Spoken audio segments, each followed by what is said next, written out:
Gee. Geeky. Oh, What we at? Episode 6? goddamn 600. I don't know. Yep. If it wasn't for Joe Rogan, we'd be #1 podcast on the planet. Yeah, I think so. Michigan recap. Yeah. Pretty good racing this weekend. Yeah. I didn't mind the ARCA too much. Trucks, same good show as always, and Cup. I'm, I'm saying that the Cup is them heating up. Yeah, I think that next gen likes Michigan. we were one caution away from having probably one of the best cup races of the season. Yeah, maybe the best. For sure.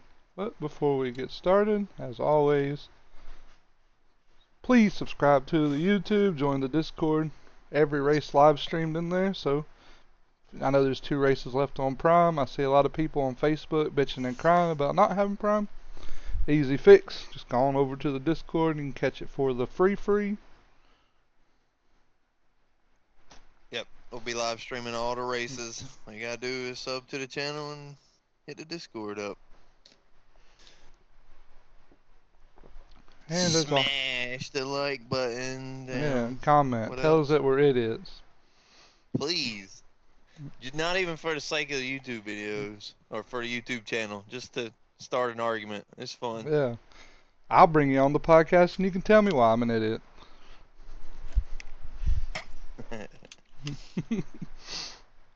And as always, we're going to start with ARCA. Yep, work our way up. ARCA's usually helps me out on my Friday nights. I'd be fighting to stay awake by the end of it. I can take my ass to bed when it's over. And They put on like a classier show at Michigan than any ARCA race I've watched so far this season. well, they actually seem like it was professional drivers in the car this time, and not like you just grabbed them out of the Burger King drive-thru at 8:30 in the morning. Yeah. Yeah, not like you took them Waffle House employees. Mm-hmm. But speaking of Waffle House, Yeah, old Butterbean, 3 in a row for this season, or not 3 in a row, but 3 wins.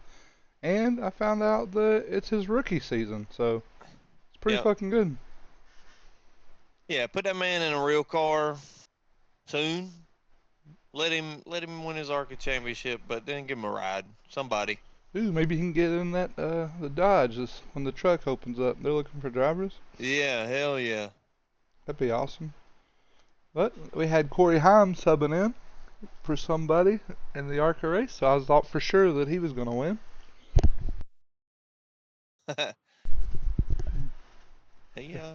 He didn't somehow. Yeah, it was Heim time and his teammate Gio Ruggiero. Yeah, Yeah. starting lineup. Got them Robusto up there. She always qualifies good, but never really. I mean, she always finishes within the top 10 if she doesn't die. I wonder if they, you remember them talking about in the Cup Series, like how important setup was to qualifying versus race Yeah, they're talking setup, about downforce versus it being trimmed out for speed. top speed or like straightaway speed for Yeah, qualifying. yeah.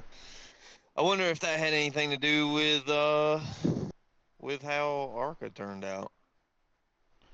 I don't know, maybe. It didn't. I don't remember them ever putting Butterbean in damn traffic, but No, he damn sure had the best car. I think once Butterbean got out front, he pretty much stayed out there. Mhm. I know Heim started tracking him down there some at the end. Yeah, I remember watching at the end of it. I felt like Butterbean he had maybe like saved up maybe a tire advantage for if anybody caught him, and then when Corey caught him, it was kind of like, he was driving the shit out of it. I seen him wobble and get loose a couple times, but he still held the lead.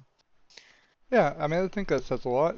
Your third win of the season, you hold off the top Truck Series driver, get the win. And his teammate. Right?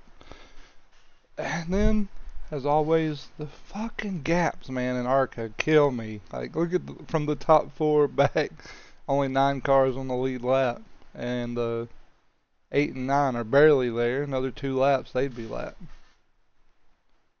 Yeah. I think ARCA is a victim of like this ridiculous skill gap.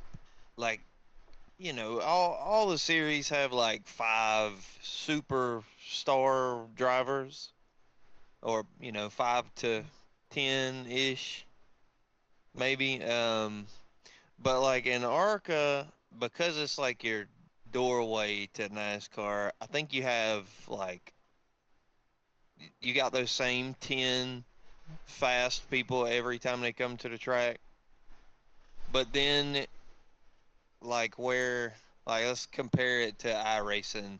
Like, you'll have 10 guys that are in front, between it, like in my races, like between 4 and fucking 10,000 iRating or whatever. And they all race together.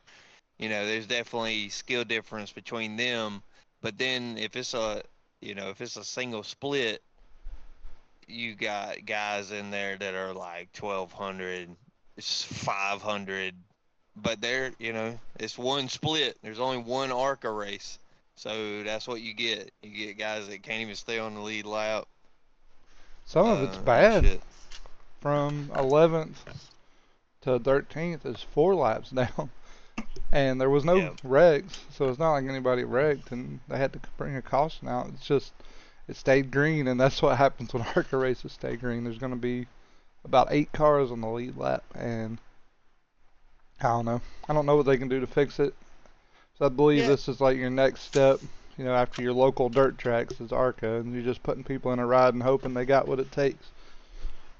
yeah. It's weird to me to see some of these cars that as soon as the green flag drops, they're like 4 seconds off the leader's pace. It's just weird that you would even bring that to the track to race on TV. All right, how do you have a sponsor? I mean, they may not have a sponsor, but if you don't have a sponsor and you can't even afford to mimic a lead lap pace, I don't know, man. I just don't feel like I'd show up. I don't want to go Seems out like there a and ride waste around of in 30 money. second every week. Well, 20 second. I don't think there's 32 of them in I have no idea. There shouldn't be. there. No, they really. I mean, I think ARCA. Uh, well, I might be wrong. On iRacing, you fit it. It comes off to me like ARCA should be like a short track series, but I guess that's what the late model and super late model stocks do. So, and they're not a short track series now. So I don't know. I don't know what the point of going out there with a car that doesn't even run, I don't know, 15 miles per hour up under the leader's straightaway speed. I don't know what the hell the Yeah, point in that is, but I don't know anything about this shit. I didn't notice it as bad until we started watching it on TV. Because I mean, like when we went to the Truck Series race, ARCA was before it, and there was maybe 1 or 2 cars where we were like, "What in the hell are they even racing for?" Everybody else was fine.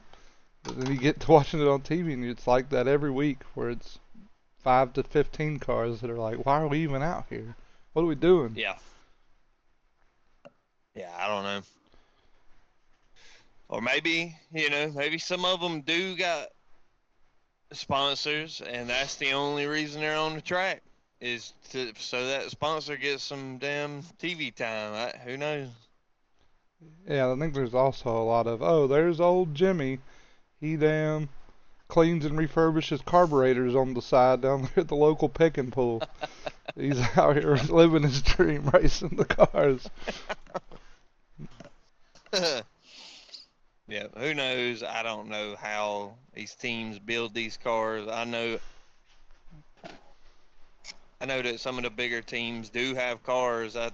What is it? JGR put those. What they fielded Corey Heim and Ruggiero. And I believe Isabella Robusto's in a JGR car. Yeah, so like I mean that's a big team putting cars in the ARCA series. I don't know, man. You But keep going if yeah, you want to. Butterbean holds off Corey Heim, which is a big statement for Butterbean to be able to do that. Yeah, yeah, shows he's not just in a good car, talented. He goes on to pick up win number 3 and hold on to that points lead in the ARCA series. I don't know shit about I Butterbean, but I like him. I like the yeah. I like the he is I like anybody that has some kind of personality behind the wheel, and I think that he's doing a good job of that. Well, I don't know about personality behind the wheel because I didn't really get to see him race nobody. Uh, you know, during the race, but enjoyed the fuck out of his celebration. He what'd you say? Third win of the season. Number 3, yes. Still extremely excited about it, but I mean, I guess this is his first, uh, first season in the ARCA car. Yeah, I need to do some research and figure out where he came from. I'm not sure if he came from the Cars Tour or what. Actually, he did come from the Cars Tour. I remember now when we watched the North Wilkesboro race, he was there, and they said Oh, okay. I think he might even be a Cars Tour champion. Oh, okay. So he probably is a freak and shouldn't spend more than one season in this ARCA car. I wouldn't think so. Uh, I would imagine a door opens up somewhere. I mean, he's better than, well, I can't say that for sure, but I'm almost positive he's better than probably 30% of the Truck Series drivers right now. yeah. I mean, you never know until he gets in there. Could flop, but smoking them in ARCA. Could flop, but I don't know how I think he's I don't earned know the how much of opportunity. that is skill and car, but he outran Corey Heim in a JGR car. Yeah, give him a man a chance.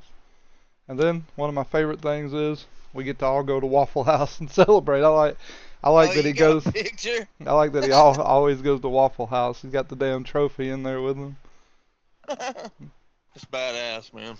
chilling with all the fans that want to come. It's pretty awesome. Yeah, You don't see that out of I'd every driver. I'd go if I lived in Michigan or near the racetrack. I damn sure be going to Waffle House to eat with the winning team and shit, Hell yeah. I or like him, trying but to. he's back here with the Supreme headband on, the fucking trophy on the table. I love it, man. I love it. 3 of them things. Yeah, give him a ride.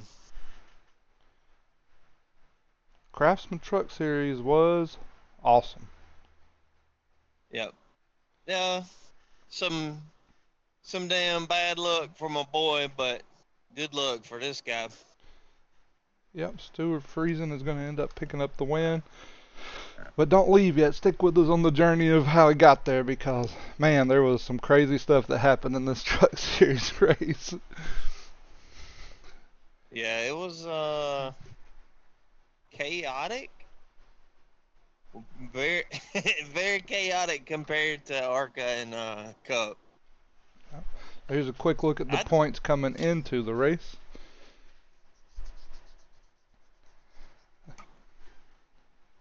Yep, notice a new playoff driver That damn 71. logged in. Which was good because he was also below the cut line when he won, so go ahead and lock himself in. You see Stuart Friesen below the cut line here in number 12. Oh, so he was already. I mean, he was close to the bubble. Now you ain't got to worry about Well, being close to it.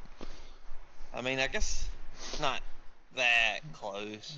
No, What's that say? I it can't. almost 50 points back, or 49. Yeah, that would have been hard to beat Ruggiero for it too. Yeah, look at the And people he's Tom surrounded Medeski. by. Ben Rhodes, Tanner Gray. These. It's one. two Tricon garage cars. Somebody that was in the Final Four last year, and then him. So, Yeah. I mean, he had his work cut out for him. But right off the start of the race, Raja, flat tire on lap 2, has to come in, go a lap down to get that fixed. Damn heartbreak. Yeah, go from the highs last week of winning to the lows this week of being a lap down at lap 2. That's how the racing gods work, I think, though. For some of you, anyway. Gotta be balanced. So, we were super sad from the start. Because I think everybody knows by now that's our boy. Yeah. But, Hocevar out there, them And Chastain. giving some lessons, maybe. Hocevar and Chastain both in the field still. But it was business as usual for Corey Heim through the first 2 stages. Picks up stage win number, 18 or something on the season? Yeah, I think, watching Hocevar come back and do the truck series, to me, the way that he drives these guys, it's like he's right back at home. You know what I'm saying? He was at home this race. He's a Michigan boy. Yeah, I was about to say, in more ways than one, this specific race, but even at whatever track he went and raced the truck series, like he just seems like extra comfortable in a truck. But I guess he's only one season out of not being full-time trucks. What, he was full-time in the truck series last season or season before? I think it was the season before. Yeah, but it's like he just sunk right back in and ain't got no problem driving the wheels off that thing. Nah, not at all. He's really good at it.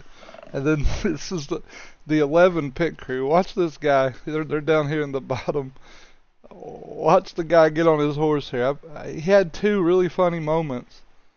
I was thinking, man, get this dude a damn interview every week, because whoever this is hilarious. Watch him get on his horse. What is he doing? He's telling everybody they're slow. And he has one the next pit stop, too. I just included them all in the same clip. I think it shows a close-up here in a second of him. Tap his wrist. Heim time. I guess that's what it's like when you're leading the points and your truck's fast as hell. You can do stuff like this. Yeah. telling Carson Hocevar they're slow as hell.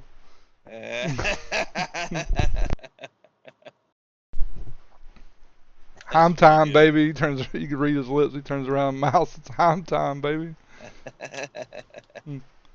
Yeah, I thought that was pretty good. And then you see their next pit stop coming in here. This is the end of stage 2.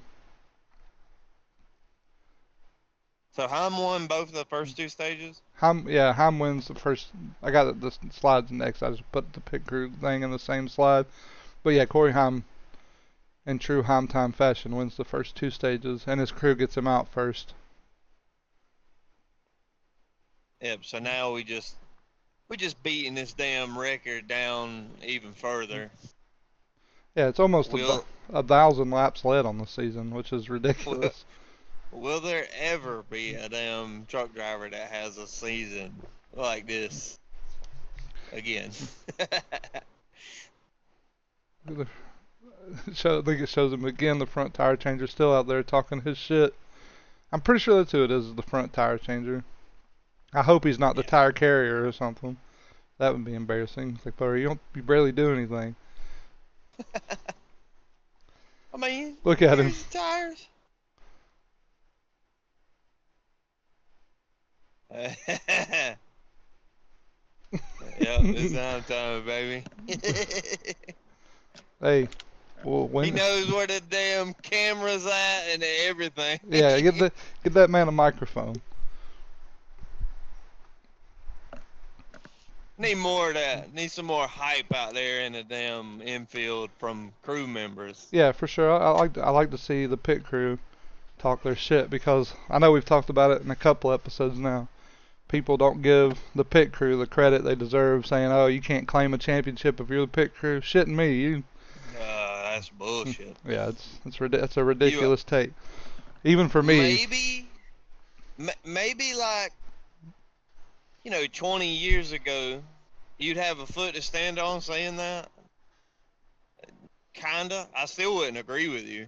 I think you owe a championship to a whole damn every part of the team down to the water boy or whoever. You know what I mean? I mean, take last week as a prime example. You think Raja has a better chance of beating Corey Heim if his pit crew gets him out front, or if they don't? Yeah, exactly. Like, you can't take any credit away from pit crews or I don't know. I'm convinced that it's a whole everything's got to work right across all the team members. Not even just the tire change or fuel man, but Yeah, I for sure. you know. Give those boys their flowers. There's a reason that they're hiring athletes and college athletes to come do it. If you say that a pit crew don't deserve to say they won a championship, I think you're just that word that we're probably not supposed to say on YouTube. Yeah, you definitely restarted. Yeah, acoustic. And then, speaking of people that might be that word we're not supposed to say, the number 91 backs it into a wall to bring out a caution. And you'll see why He I'm just saying backs it this up there. later on. He gets loose and spins a. I don't think he had a tire go down. He might have, but I think this guy might be special needs or something because Jesus. Later on, he does something that I was like, what? Why would he do this? We'll get to it in a minute. But 91 spins to bring out a caution. Then right after that, Heartbreak City for our boy again, Raja. I think Raja just gets his lap back Yes. right there. Truck don't look bad from this angle.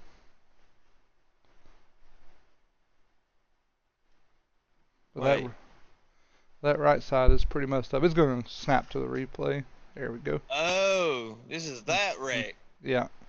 In between the number 42 Yeah. and Malcolm in the middle, and the 42 just comes down on him, and that's it for Raja's day. Yep. Heartbreak Hotel.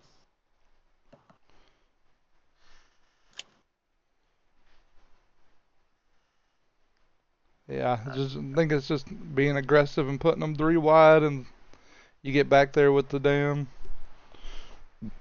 people that should probably be in ARCA, and this is the kind of stuff that's going to happen. This ain't nothing on Frankie.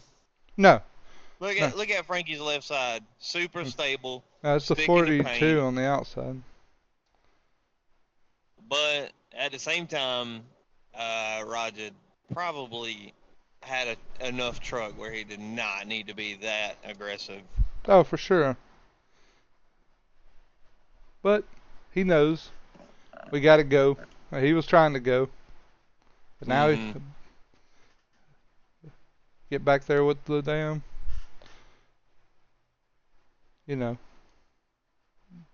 But the ARCA drivers. In that same train of thought, like Raja really don't have no reason to like be here unless he's fitting to try to put another dub on the board. You know what I'm saying? Like we're in the playoffs. We got races to play with. Like let's go out there and dry the tires off this bitch. Make some aggressive plays. Maybe learn something. Yeah, we get See some. what kind of limits we can hit with the truck. That might be what we seen right there. Yeah, now that we're locked in, we get a little bit of wiggle room. I still don't want to see it happen to my boy though. No, absolutely not. But go out there and stomp it on some restarts and send everybody 3 wide till we hit the playoffs. Yep, I'm not mad at that at all. Just let's try to keep some trucks together. Keep them in one piece. Fuck it. Wreck them. Wreck them. Wreck them. Wreck them.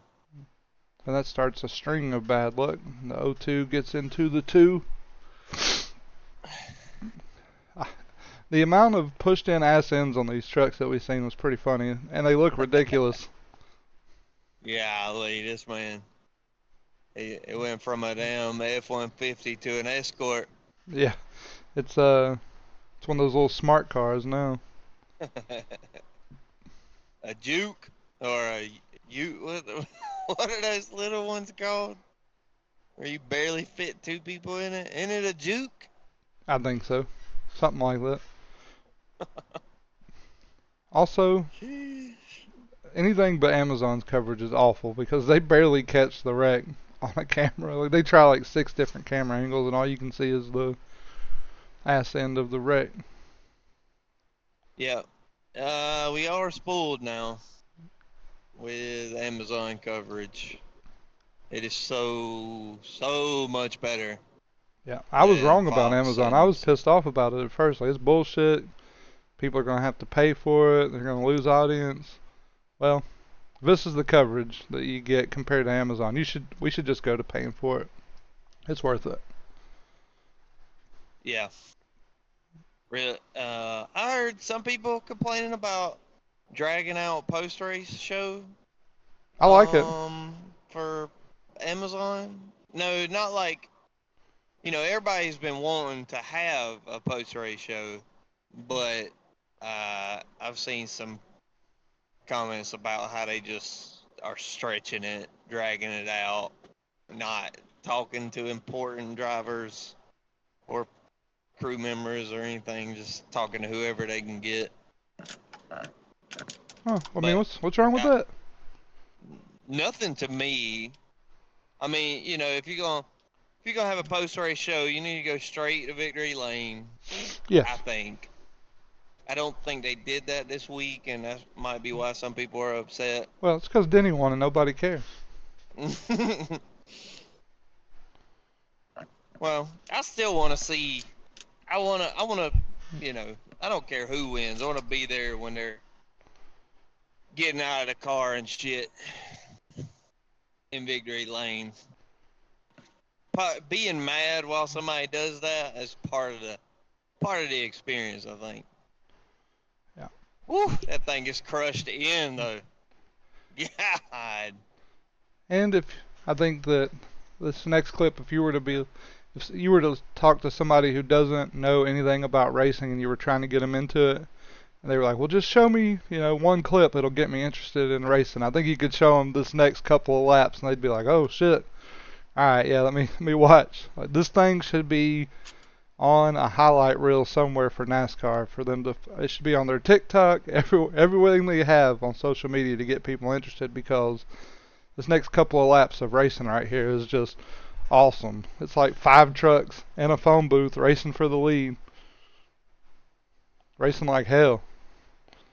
Let's see, that's the end finger. This is stage 3. This is when he's. Yeah, this is 16 to go. He stayed out, and he has like ridiculously old tires compared to everybody behind him. He's just like hanging on for dear life, and I didn't know Enfinger had this kind of racing in him. I ain't seen it yet this season, but this man freaked out. Look at Ross Chastain shoving him.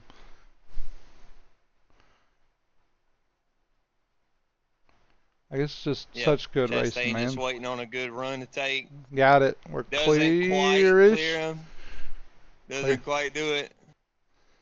Yep, now Enfinger just holds on to that quarter panel, man. He played awesome defense. Look at the block on Lane Riggs. God, 3 wide taken in there. Corey Heim right on Enfinger's ass. Look, Chastain covers the slide job. They finally clear Enfinger. Lane Riggs still can't get clear.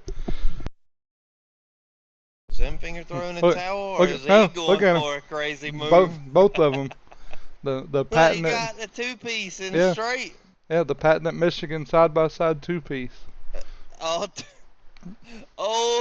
ass tires. Jump back to the lead. Look, Corey Heim about to get him. trying to break the draft.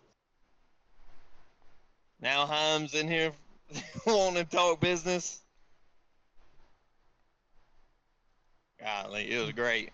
Yeah, man, this portion of racing was awesome. They still do it for another 2 or 3 laps. Like this clip's even longer. Look at Chastain up the block. Let's see, if you're Enfinger right here, this is what you want to see. You want them some bitches behind you fighting like hell, and they were. Look, Riggs on the top now. Hocevar's into the picture. Where'd Hocevar even come from? Who knows? Look, He come to knock on the door to the party house. I'm shoving him. If anybody will send it in Oh. there, it's Carson Hocevar. He's trying to get him 2 for 1. Not clear.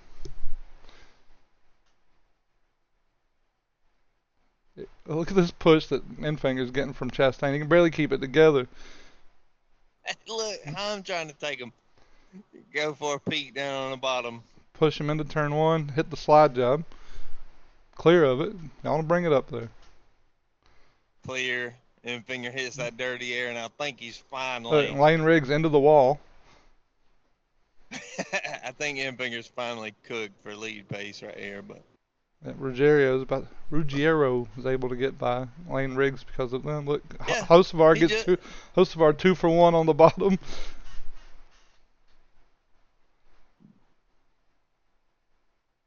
Lap traffic. Yeah, they make quick work of it. Damn Tony Breidinger. Look at Hocevar roughing damn Chastain up. This is the save by Chastain. Look at the save. Look at the save. Yeah. Turn that thing back around. That's crazy. Crazy work on the save. Yeah, I'm telling you, if that truck would have yawed out just an inch further, there was no saving it. He caught it at the absolute limit. It's a driving son of a bitch. Yeah. That breaks up the pack a little bit, and then Hocevar is able to hold on to the lead for the next couple of laps. The tire on the track is what's going to bring out the caution to set up the green-white checkered.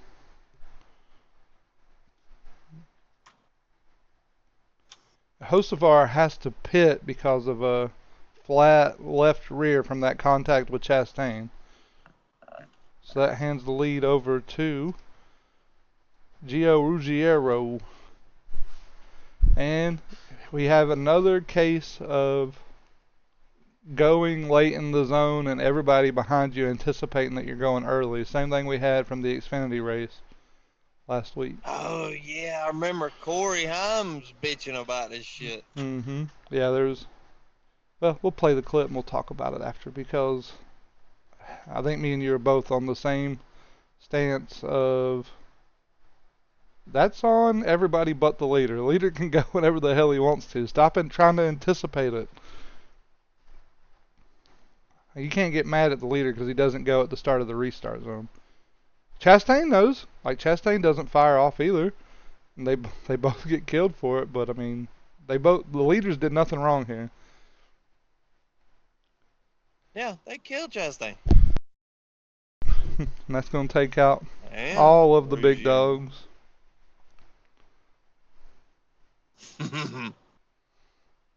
Well, not quite all of them. Yeah, I think Hocevar did make it through, didn't he?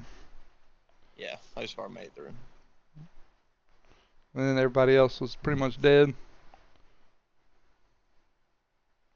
Chastain's trucks tore all to hell. Corey Heim got 2-pieced. He would have been all right. Yeah, they seen Corey Heim limping, and somebody said, "Finish him." Mm-hmm. Tyler Ankram's truck's beat up. He tries to stay out there. Can't blame him. That aero damage is going to slow you down a lot. Ross Chastain beat all to hell. Is that clean number 7 though? Yeah. Corey Heim's crew chief said, "You got damage in various places." Yeah. You got wheel damage. Alright, now there's going to be a clip somewhere. I got to make sure I get it at the right angle. of this number 91. When I told you I think he needs to go back to ARCA or something because he has great ARCA brakes. You'll get to see it here in a second what I'm talking about. But yeah, Heim was okay here. Like I know he has damage, but look, somebody says, I don't think so. Come back here. Wow, make sure they get him again. Damn. Yeah, I mean, look at these guys. They're just shoving the shit out of them. The leaders ain't even launched yet. End up killing everybody. Yeah, so many people get squirted out of line, and last thing. I mean, golly, man. So, I get it. Green, white, checkered. You know, it's time to fight. But like, let's get moving first. Yeah, I mean, you have to be competitive on restarts, but at the same time, you have to be aware that the leader can go whenever he wants to. Like, you have to anticipate it, but not to the level where it leads to this. We've seen it last week in Xfinity, and you see it in truck races. I know they showed radio from both the 17 and the 11. The 11's like, oh, he sped up and slowed down, which I'm sure seems like what he did, but you can go on board and listen and see that's not the case at all. Just like it wasn't what Sheldon Creed did last week. And the 17 said, if I'm the leader, I'm going to go when I want to go. Yes, Exactly. absolutely right. Yes, I don't even. This is a stupid point to have to argue. But if you're of the mindset that, well, you know, you should just go at a normal time, no, fuck that. why? Especially if I'm not a locked in playoff driver and I need any advantage that I can get to try to lock myself in. Like, I'm sorry, but I'm gonna do what I all in my power to try to win this race within the rule set. And the rule set is that I can fucking go when I want to go because I'm the leader. I've earned this right by sacrificing tires or fuel or making good moves early or being fast in the last stage or whatever it is. I've made some kind of leap or sacrifice to get in this position. I have earned the right to control the restart. I should have an advantage. Yes, that's why the rule says leader controls the restart. You have to go off of the leader. That's why there's what, like, 100 foot between stripe and stripe that he can choose to go in. Stop anticipating it this hard. Yeah, if you want me to go, if NASCAR decides I need to go at a set time, make that restart zone only, 10 feet. Or you have And to I'll go on the go. green And flag. basically, yeah, what's the point of trying to control a restart if you can't control a restart? To me, That's a NASCAR needs big to advantage. penalize people back here in the pack if they could figure out who was the initial pusher. I know it's going to be hard to do, but that's jumping the restart to me. You're firing off before the leader. Yeah, if you stay in line and you go before everybody else and you plow through 3 trucks, you probably should be penalized. And there's no excuse for Corey Heim and Gio Ruggiero to have this kind of incident. They're teammates. Your spotters are right next to each other. Talk. Tell them. Hey, man, going late in the restart zone.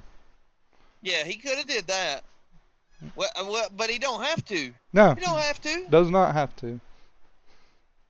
If I'm Corey Heim, I might be saying, hey, when you thinking about going, ask him when he's thinking about going. But even still, even if Corey Heim says, hey, when you think about going, and Ruggiero's like, I'm probably going to go about middle, and then he don't, that's still, and Corey Heim blows through his bumper and wrecks him, that's on Corey Heim.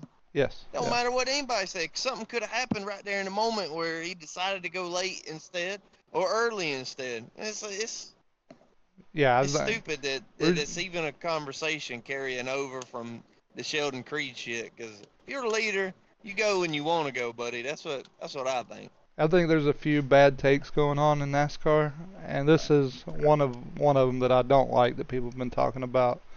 From last week, the Sheldon Creed, and then this week, they're like, oh, rookie driver mistake. You know, you should. No, that's not a rookie driver mistake. It's sure Gio Ruggerio's a rookie, but that's not a mistake by him. He did nothing wrong. That's. No.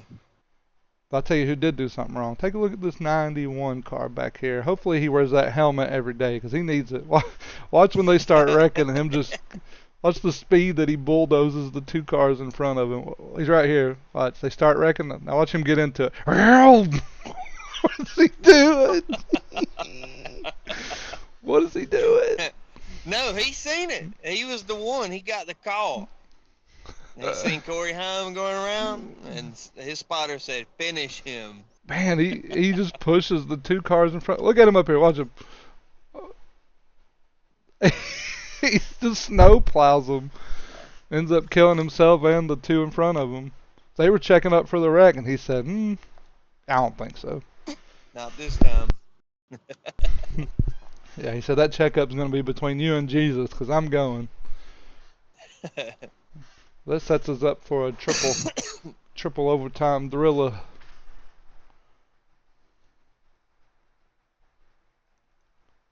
Corey LaJoy on the front row with Sutton. There's a bunch of names up here where you're like, who? Here's your boy Malcolm in the middle of the infield. Oh, I was excited, man, to see him. Was he restarting fifth? No, or what is third. it? Third. Restarting row 2 inside. I'm like, no fucking way.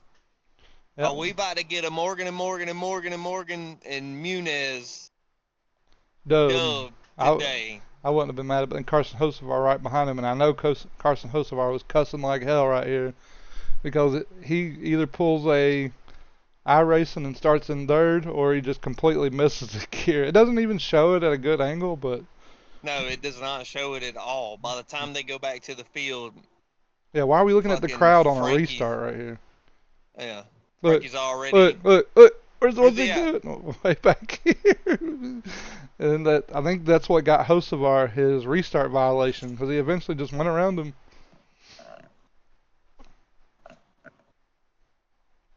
But that held Carson up, pushed him all the way back to damn 11th. And then this guy slaps the wall, Wallace Allen, coming out of 2. Then Heinrich with a beat up truck finally loses his tire. Takes a hard hit up here into the wall. Yeah. That's going to bring us out of caution and set us up for restart number 2. Did they give Carson Hocevar a restart violation right here? Yeah. Yep, he had to go to the bay. All because Frankie missed a shift.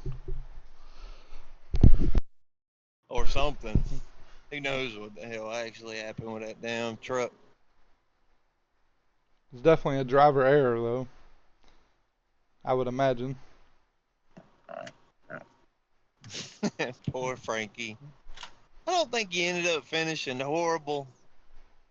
But damn, imagine seeing that little son of a bitch up there racing for the lead. And we gonna try this restart thing again. I'd have been losing my mind. This might be the restart violation. I know he does get a restart violation, but he's still right here in 5th. So it wasn't that one. There it is. Out of line before the start finish. I think that's what they're gonna get in there. Dang, so he didn't even get a violation to try to get around Frankie. Obviously a very, I guess, inexperienced driver, but he gets it right here trying to get around people that at least half know what they're doing. Yeah, and they did over here. They're going to get number 91 again, who was still alive somehow. Bring out the caution. Poor guy. Grant Enfinger in the lead right there, though. Man. He impressed me this week. I was going to say, man, I didn't know that dude could drive like that, but him up there hanging with Chastain, Hocevar, Corey Heim, Ruggiero, he was putting on, like, I don't know if he was, like, skillfully bodying them dudes, but he was damn sure putting on a good show to be in the lead. Yeah, he didn't just give it up. He's fast. He's one of the old heads in truck racing too. I think he's been there for a while. I don't know if he has a championship, but he was in the Final Four last year. I'm pretty sure he was fast all last year. Well, this is really my first season making sure I watch every lap of the truck races ever, like for me. And that son bitch can drive. I don't know if he has the truck every week to contend for a win, but that motherfucker can drive. That's all I know. Yeah, he's good. And this is our final overtime of the race, which, I mean, awesome race. I loved it. It was really good. Truck Series delivers every week. I hated that there was so many restarts right here. I don't care to see a triple overtime in my NASCAR race. I don't like it, honestly. Well, I like it as long as there's people that are worth a damn in it. This kind of wasn't the case, but Yeah. no push from either driver behind them. Yeah, maybe second row wanted to build a run together or put a run together going into turn one, but they had the bottom two lanes completely blocked off. Yeah, they run it side by side all the way through 1 and 2 and down the backstretch. Stuart Friesen on the In bottom. my in my head, like Enfinger has this in the bag going into this corner, but Yes, he's just able to uh, clear him and slide up in front. yeah, I think he left a little bit just too much in the tank going in turn three right there. You got to stay on him and squeeze him. Hang that ass end out right there a little to try to hold your spot, but like right here, it looks like he should be able to put a run together on him down the back stretch. Yeah, Stuart Maybe he Friesen just does got a little tight on exit. a really good job of blocking. He's mirror driving his ass off right now. Mm-hmm. Maybe just that whole where he had to enter right there because he's trying to stay in the draft. I don't know, but shoot, Stuart Freezer.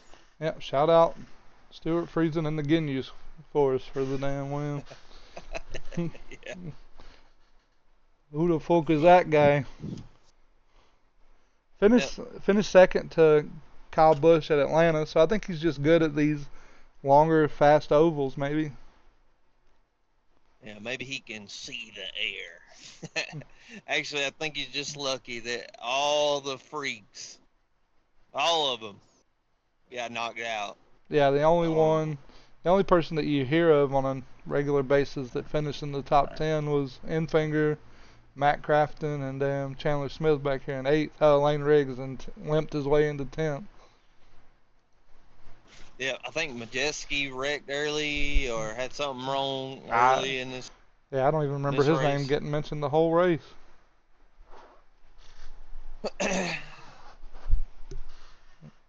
But Stu, I think Majeski's having a really rough season.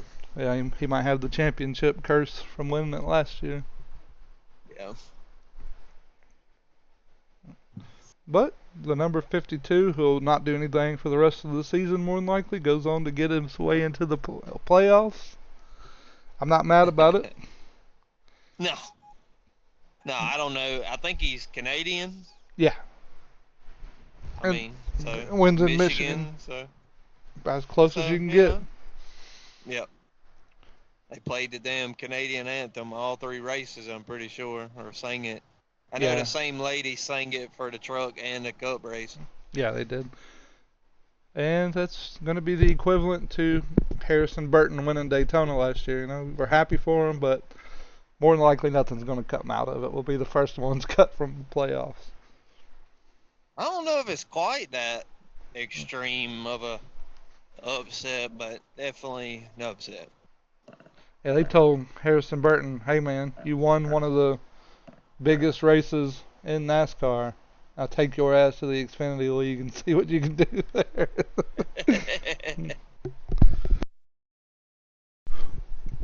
But, hey, don't hate the player, hate the game, I guess. And that's Stuart Friesen locked in. Just look at the playoff points. Or no, just the regular season points coming out of Michigan. Look at these laps led by Corey Heim. 8:41. Whew. The next, Imagine, the next imagine closest we is have a damn what? the next closest in laps led is under 200, Chandler Smith, and then our boy Raja is 2 laps under Chandler Smith. Yeah, absolute freak.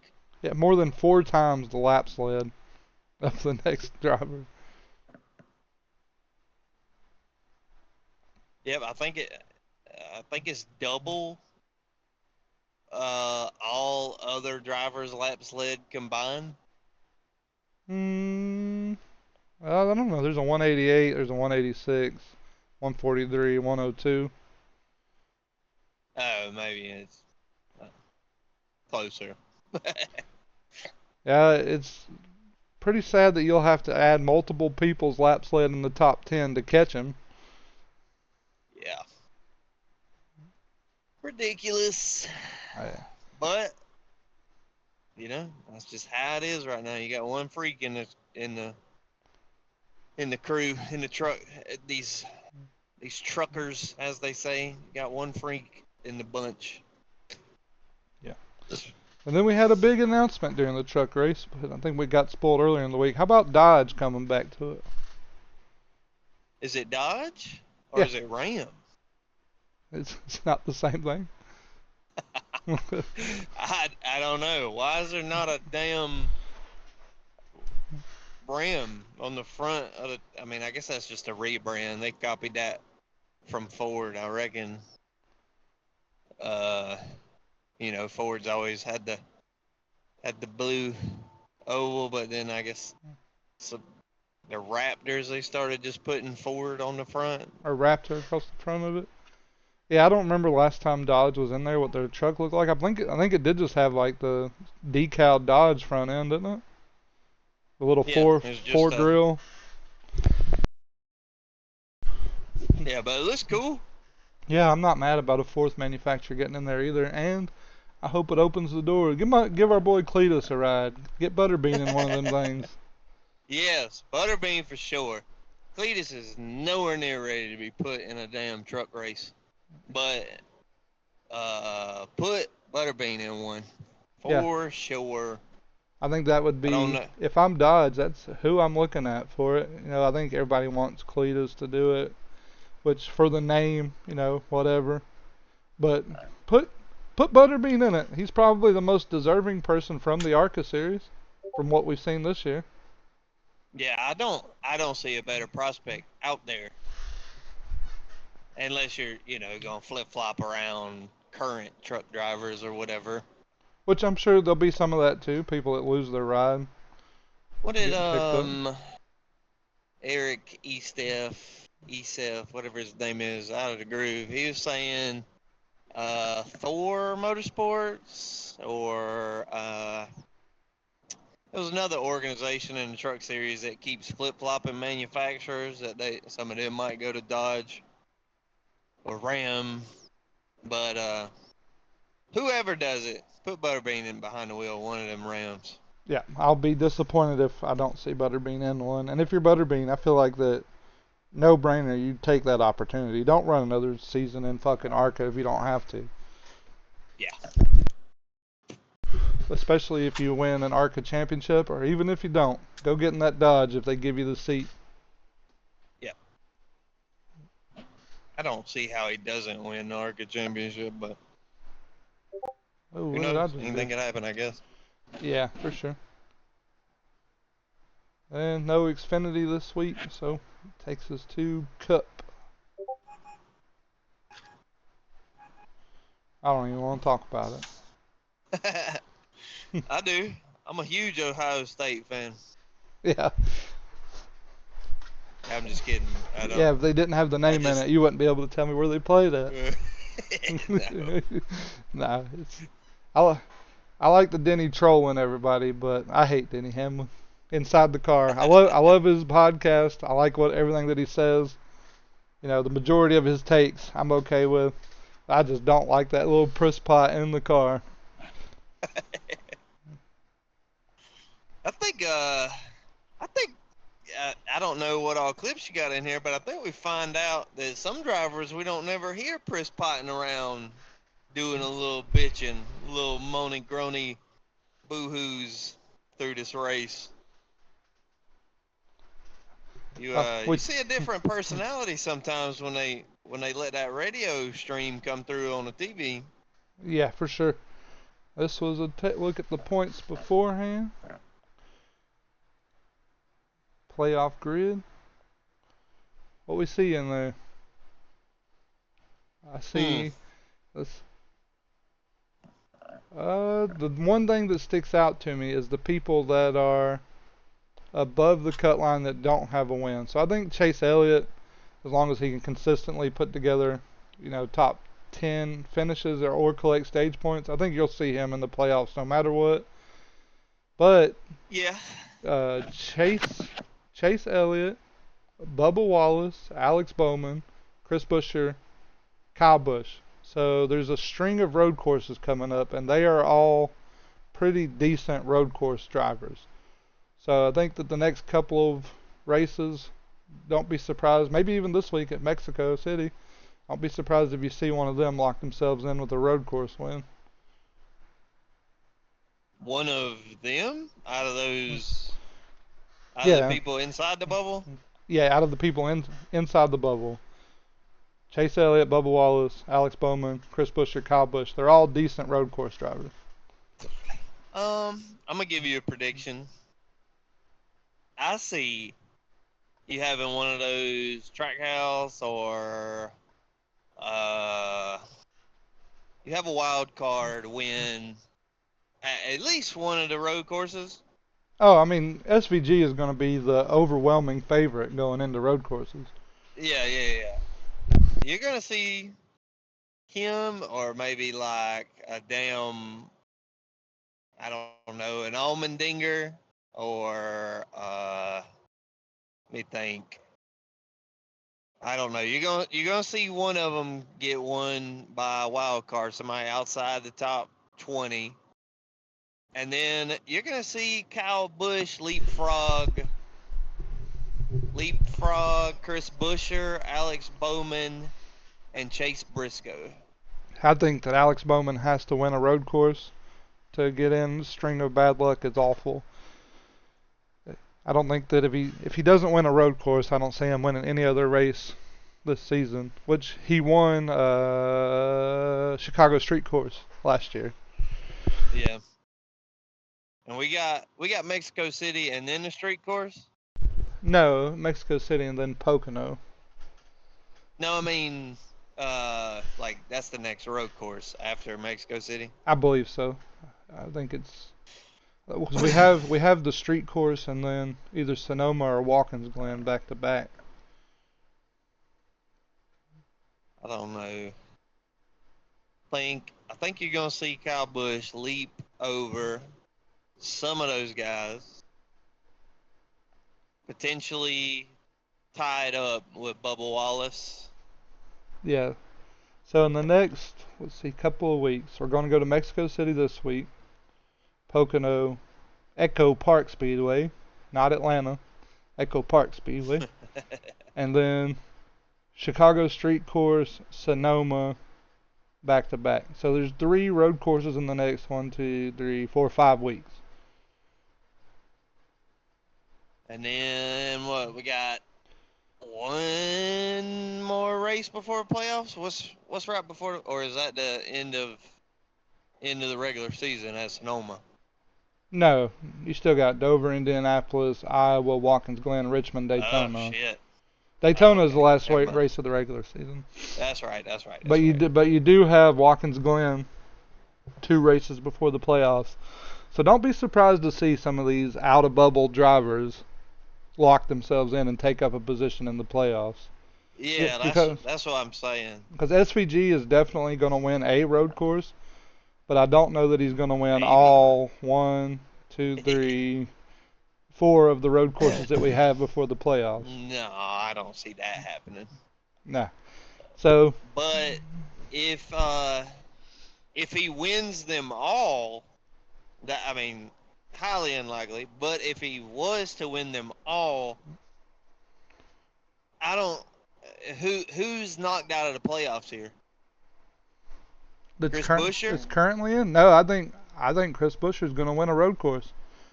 He'll probably, Really? yeah, he's strong at Watkins Glen, real strong. Well, I mean, Watkins Glen, being strong at Watkins Glen doesn't mean you're strong at road courses. To me, Yeah, he because is. I'm just telling you, he's good at it. they've been running that bitch for a million years. I think SVG wins this weekend. I think that Bubba Wallace or Alex Bowman win at Chicago. I think that Chris Buescher wins at Watkins Glen, and Sonoma is kind of my toss-up between the rest of them. Chase Elliott, Kyle Busch, SVG. I see SVG as Sonoma.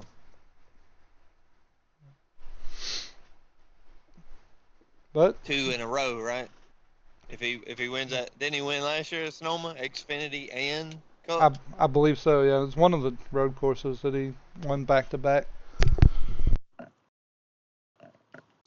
Yeah, because I remember that following race. We raced in the league at Sonoma, and damn, Zach Millett won, and he drifted around the track, and that was like what I guess what SVG had done. Yeah, he drifted all the way around that bitch. But it'll be interesting, man. I think as much as I hate watching road courses, they do make this whole winning your in stuff interesting.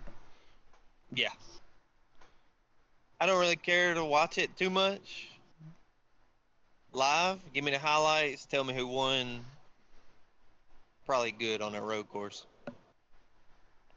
And speaking of a little Chris potting around, I think you mentioned that stuff that you don't usually hear from the drivers that you would normally think are bitching on the radio. Go look at Denny getting into Kyle Larson here, loosen up the track or tighten up the track. Yeah. What was it that he said on the radio? Got your fucking windshield, Denny. Not you quit looking at your mirror and look at your windshield. I watched Denny's podcast and he was talking about that, and he said what's crazy is I was probably doing the complete opposite and didn't even know he was there. Yeah, I don't know. It was interesting to hear Kyle Larson say that. He said it a couple times. Him and Ty Dillon got into it, and he said something about Ty Dillon mirror driving. Larson's going through something, man, I think. I think this winless streak is getting to him. That damn Indianapolis 500's pissed him off. Yeah, I don't know, man. Larson's getting the eel. He needs to rein that back in, go back to just having fun, enjoying the race or something. I like seeing that That could side of kill him, him. though. I don't. It's not a good look to me. Yeah, I like to see people get pissed off. They don't normally get mad. Well, I mean, get mad, but to me, I respect Larson, and I like to watch him race because not only is he a freak, and he's arguably the best in the Cup Series, arguably the best in the world, blah blah blah blah blah, whatever. Uh, but it's like he races so much just because he enjoys it. Yeah, I like that shit. Somebody that acts like this is the best time of their life, that's who I like to watch race and hear interviews, hear radio chatter. Somebody that acts like they're enjoying every second of it, because that's how I feel like I would be. I think that the radio you heard from him about Denny is just years of frustration with Denny using him up and driving through him because it's happened Yeah. quite a bit. Yeah. But this is the stage 2 restart. But just a Oh wait, we didn't even talk about little. Chris Buescher wins stage 1. Yeah. Big showing. Chris Buescher. It's RFK, right? Yes. Good for them.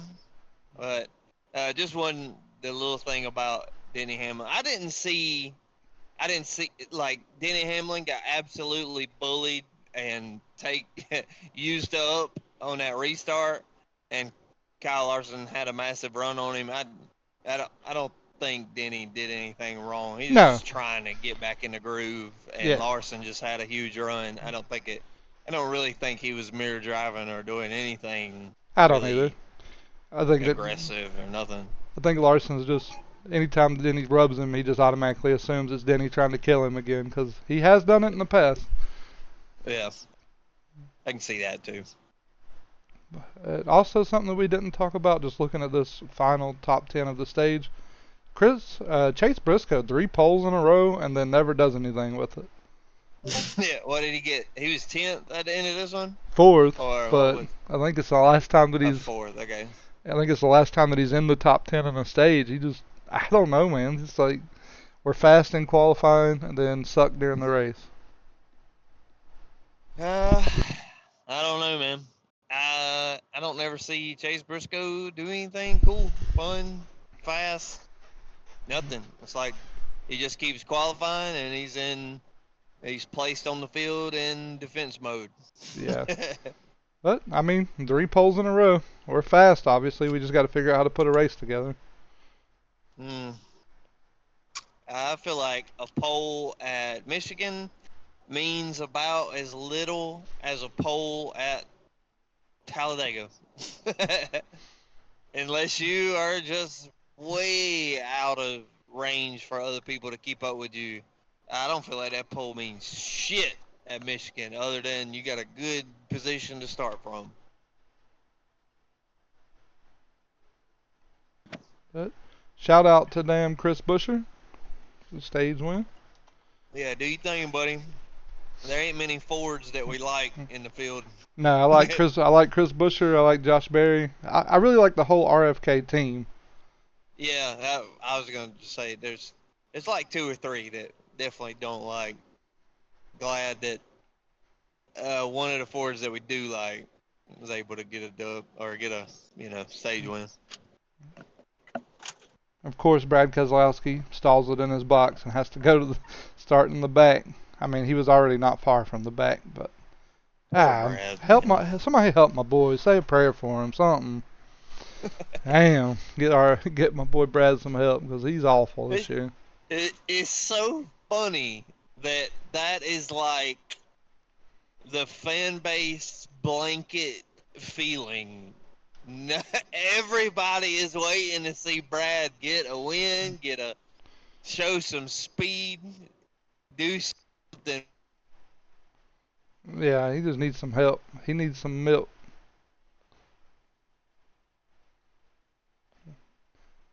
It's showing you is muted, man. But this is the stage 2 restart. They were racing like hell on the restarts. I thought it was pretty awesome. You see people, the top line has the momentum always. You don't want to be on the bottom. Yeah, not here. I think the leader took the top on every single start.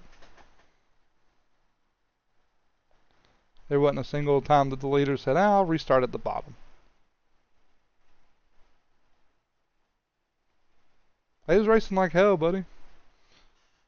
Yeah, and once again, I think Hocevar actually got some stage points in stage 1.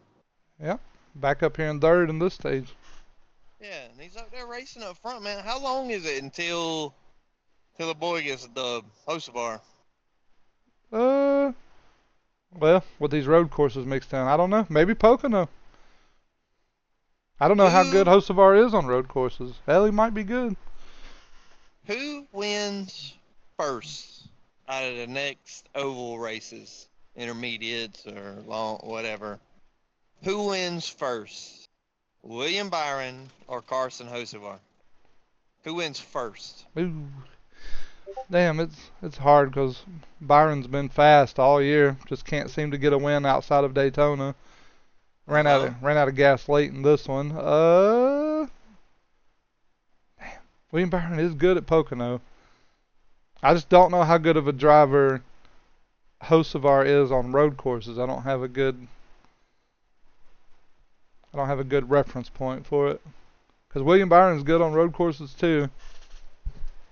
I'd say Carson Hocevar. Is the next one to win out of them two? Yeah, I think so. Yeah. I only hope so because I want him locked into the playoffs. Yeah, same for me. I'm a William Byron fan. I'd rather see William Byron win the rest of the damn season, but let's get Carson Hocevar in the playoffs, then William Byron can win the rest of them. Yeah, let's lock him in because he was like 2 spots below the bubble after this bullshit. He was 2 or 3. before. He was before. It was 2 spots, and then I don't know. I think I have it at the end. We'll see where he lined it up at. Alright. Yeah, but this is stage 2, right? That was the restart of stage 2, racing like hell. We had a string of Woo! cautions and red flags in here. This is the first one of the 42 and the 4. Yep, they was getting busy stage 2 and maybe a little too busy. John Hunter Rekachek. Here's the move. Yeah, the Michigan twofer. Yeah. Michigan, real easy to get you a 2-piece in one corner if you wait for it. Damn, Chris Buescher had an ugly ass car. Yeah, I don't like that color. That's almost the same color that Brad had mixed with that yellow for that visor car. Some kind of ugly ass fuchsia. Yeah, do not like that color on a race car. I wish they'd give my boy. Oh, there we go. 42 and the 4. Noah Gregson's having a string of bad luck as well. Yeah, and I know that sucks for NASCAR because fans love Noah Gragson. I think it's just the typical redneck experience, right? Yeah, I think he's Cletus McFarland in a cup car. Yeah, they were both running in the top 20, so as John Hunter Rekachek, get him out of there. What are we doing? Get John Hunter out of the car. Jimmy Johnson, we can find somebody else in that to put in that lane. Damn, too bad they didn't get that 22. Maybe next time. Yeah, I ain't really talked about him. Slow as piss at Michigan. Didn't have nothing for him. It's the typical Joey Logano experience. Win one race, lock yourself in, and don't do shit and win a championship. It's the way it works. Slow as a bitch all day. And I thought we were going to be having a memorial post the way the 48 hits the wall right here. I know you were at the gym. I don't even watch it. I don't even remember. I know you were at the gym. I remember thinking, damn, it's too bad Wes didn't see that. Then you came in here and asked if he died. Like, is Alex Bowman dead? Like, well, if it was 10 years ago, probably. Yeah, man. I'm gonna throw up thinking about this damn wreck. I just had to watch it on somebody else's recap. Woo! Poor guy. You know, it's like this kind of wreck is very like potentially a career-changing hit. And they're not even up to speed yet. I mean, it's coming out of 1 or 2.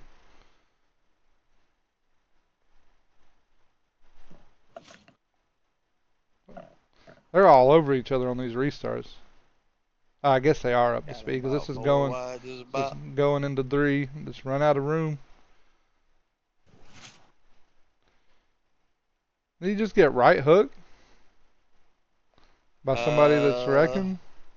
I don't remember if he gets right hooked or if he gets hit from the bottom and sent up across somebody's. Yeah, I think he got just a little bit of a hip check. Oh, here it goes right. Here it goes right here.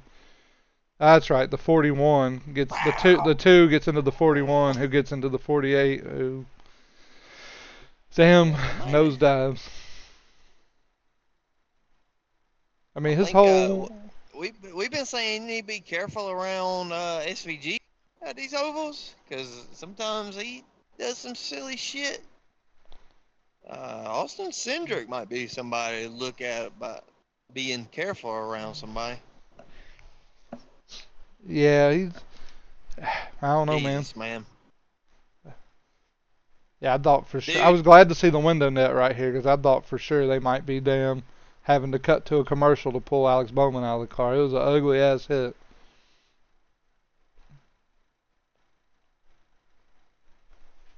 yeah, that was horrible. Look, he lost a foot of race car. Yeah, they had to red flag it to them fix the wall.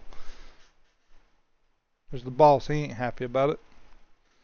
Because Alex Bowman's absolutely going to have to win a race to get into the playoffs, I think. 'Cause it's just awful luck. Him and Brad Kay got the same luck. Sure, I ain't seen Brad get this kind of look. I No, mean, god damn, it's like he damn stopped at a red light and took a took a right. yeah, God damn. they show it from the angle where you can see his car because it's Amazon and they actually have good coverage of races. You can see the whole damn. The only thing that's on the fucking track is maybe 2 inches of wheel. Everything else is picked up off the ground. It's this one, I think. Damn, man, it's a hard hit. I don't want to take it, that's for sure.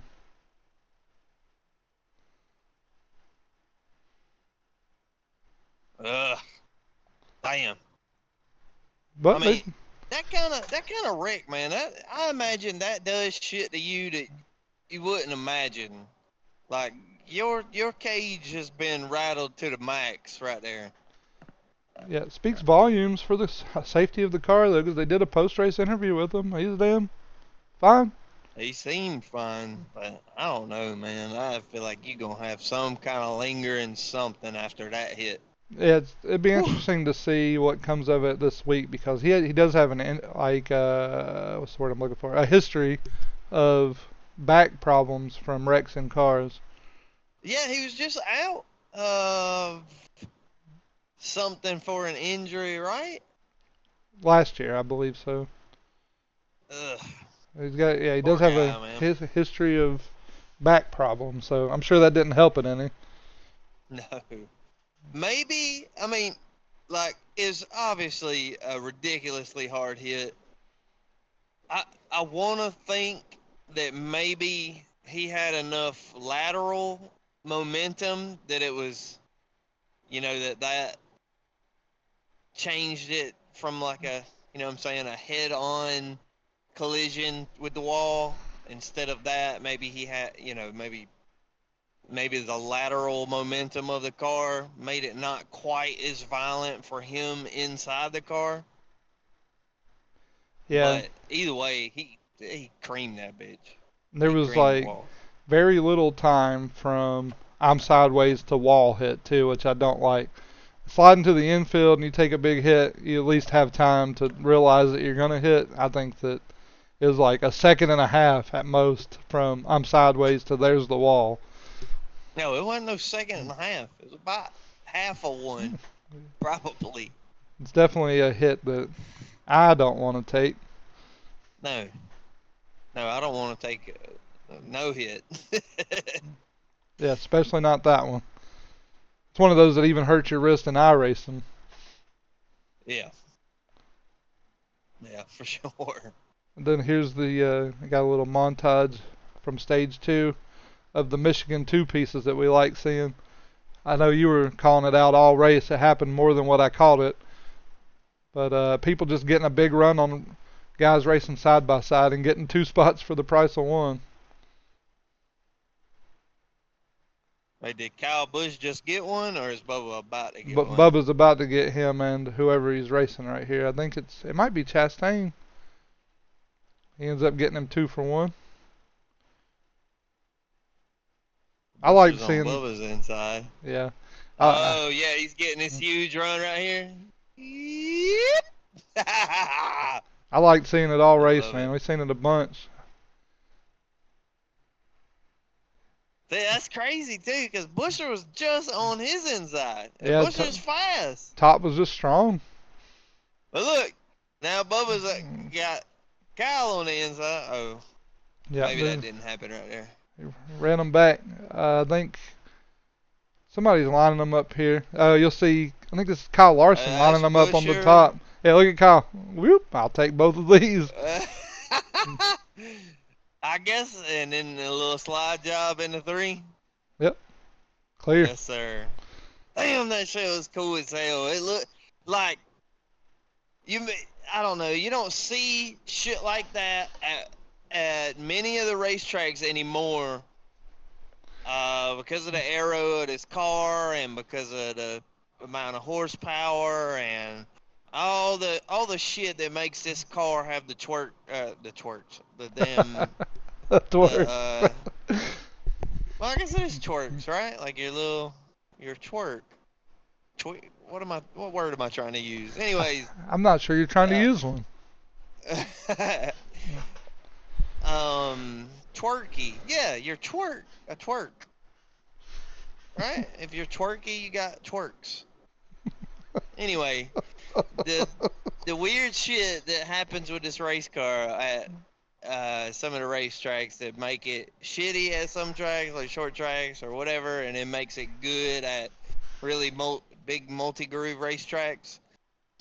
Like you don't never really get to see these huge runs build with these cars, and then a big move like that to be made. But I just Yeah, you see Ryan Blaney doing it right here. He gets him 2 for them.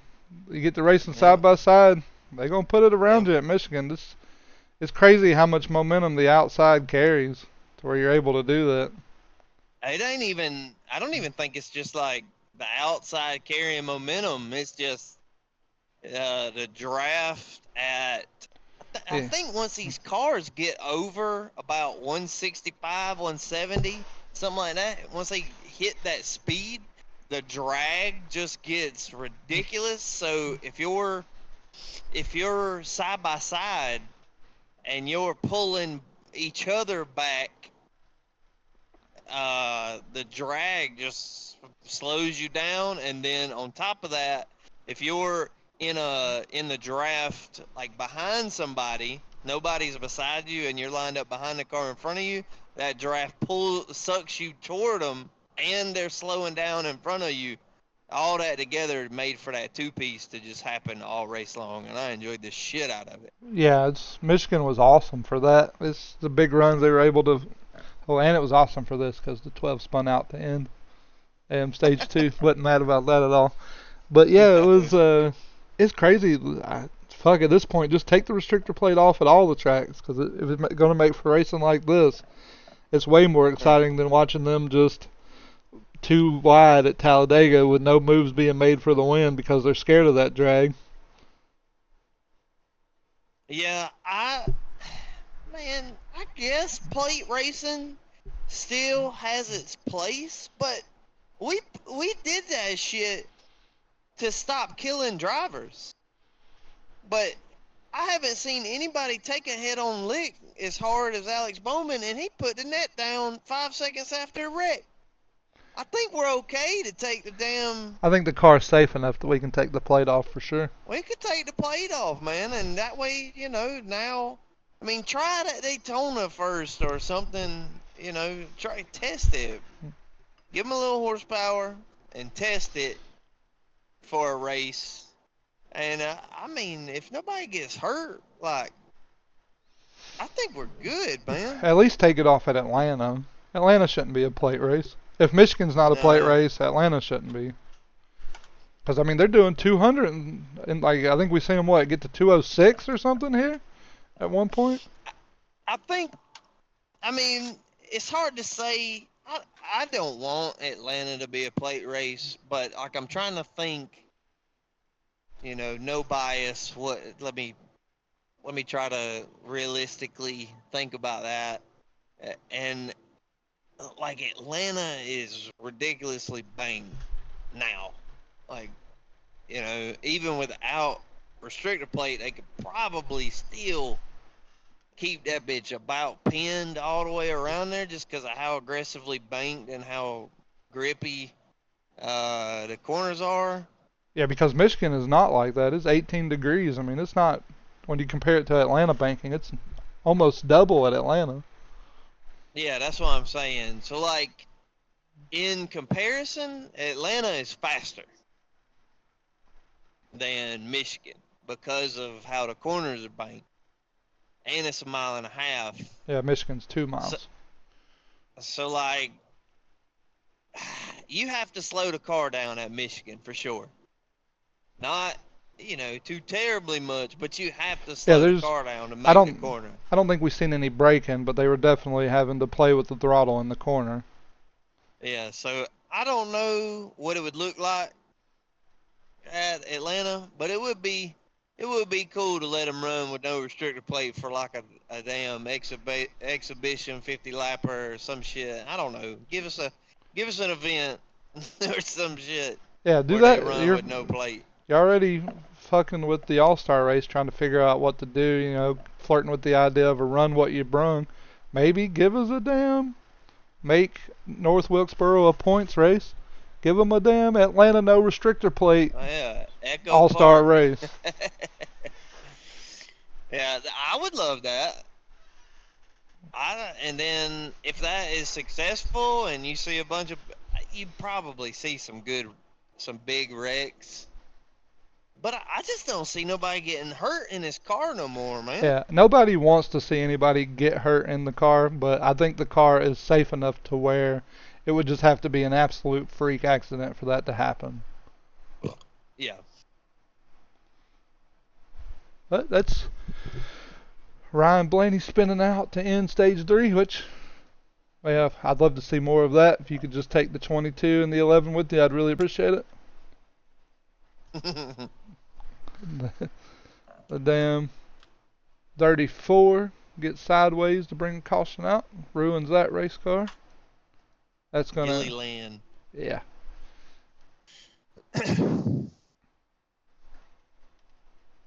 And then this is leaving the pits to start. Or yeah, I believe it's the start stage 3. You see the 11 get pinched between Kyle Busch and Ty Gibbs. Kyle Busch came out his stall hauling ass and didn't care. Yeah, they were already 2 wide, or 3 wide.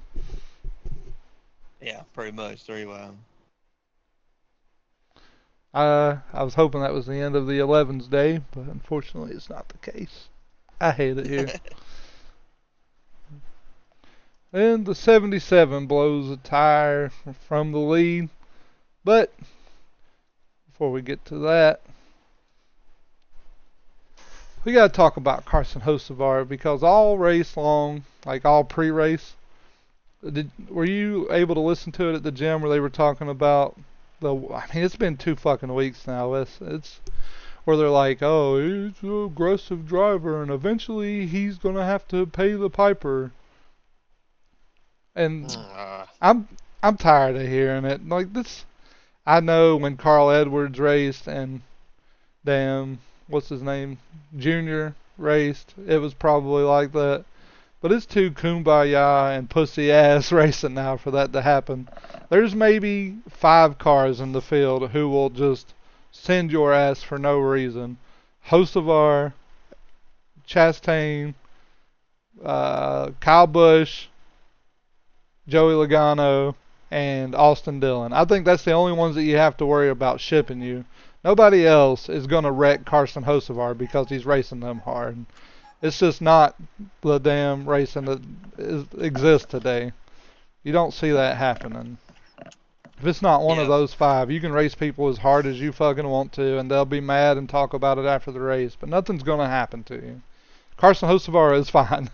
I don't know why they keep pretending like everybody in the field is Dale Earnhardt. It's not the case today. So can we please just shut up about it? It's not going to happen. I I think he's aggressive, and he sails that thing up in there a bunch of times. But like, it's what you got to do. It's cutthroat out there. These cars are so similar. Like I mean, in the grand scheme of things, like the only difference between than Carson Hocevar and a William Byron and Kyle Larson is just decision making. You know what I'm saying? Like, yeah, Spire's not big 3, but they're obviously not putting together slow cars, or he just wouldn't be up here. Right. So like, what's going to be the difference maker? And I'm sure Carson's thinking the same thing. What's going to break me apart from these guys? I got to race my dick off, and that's what he's doing.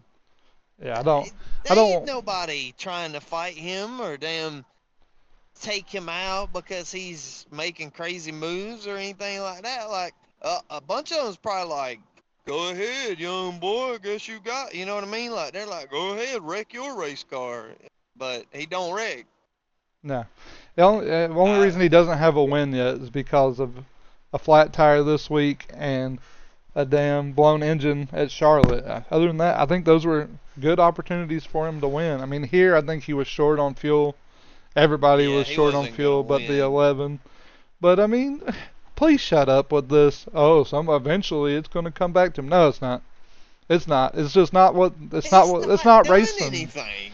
That's not what racing Oh, is now. There's somebody that's going to kill you outside of and maybe 5 cars. like he's not purposefully shipped anybody. He hit Stenhouse off of a late block that he thought that Stenhouse wasn't going to block. And he probably wasn't even trying to block, which is why the accident, in my opinion, that's why the whole thing happened in the first place. Carson showed him that he's going low. Stenhouse said, "Oh well," I, or he just didn't see Hosfar giving him the signal. I'm finna go low on you, and then he late turned it down to the bottom of the track super late, and Carson was not gonna check up for that. And And I shouldn't don't check up. blame yeah, I don't blame Carson Hosfar, and I mean, I guess you can't really blame Stenhouse because he's just running his line. No, But that's it's a a real dick way to just run your line, in my opinion. it's a racing If somebody incident. is It's looking low on you, you look for me personally, unless it's last lap situation, I'm gonna run a high line so you can go to the bottom and take your run, and I guess we'll have to race the next corner, you know. yeah. I'm just tired of Amazon and racing podcasts beating this dead horse of oh, eventually somebody's going to wreck Carson Hocevar for the way that he drives. No, they're not. It's not going to happen. And if they do, I I'll mean, say that I'm wrong. You know, if he rubs Chastain wrong, yeah, Chastain will probably spin your ass. If you rub Kyle Busch wrong and Kyle Busch can get to you, yeah, he'll probably ship your ass. But other than that, no, I mean, it's just not going to happen today. yeah, I think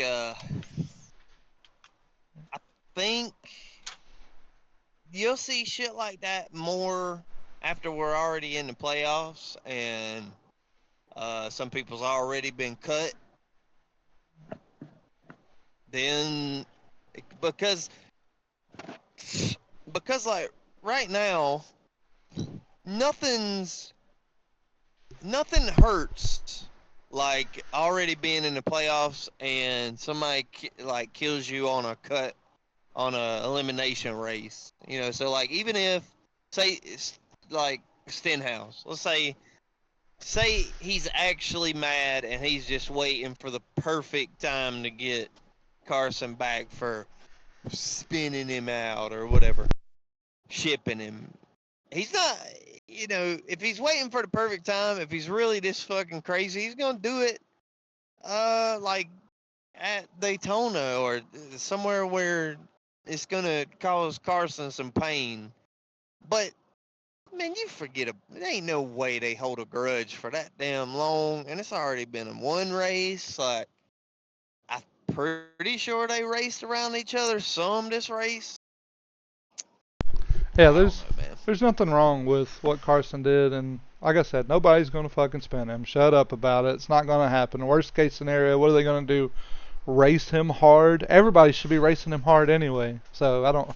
It's like to me, it's a talking point that's not a talking point. Like why do we keep bringing this up every week? It's like the NASCAR booth is hoping that something happens like that to give them something else to talk about, but it's not the early 2000s, late 90s racing anymore. The days of the garage being mad at somebody and making them pay for it it's over with. We're not going to see that anymore. We can leave that alone. Yeah, these days are too busy.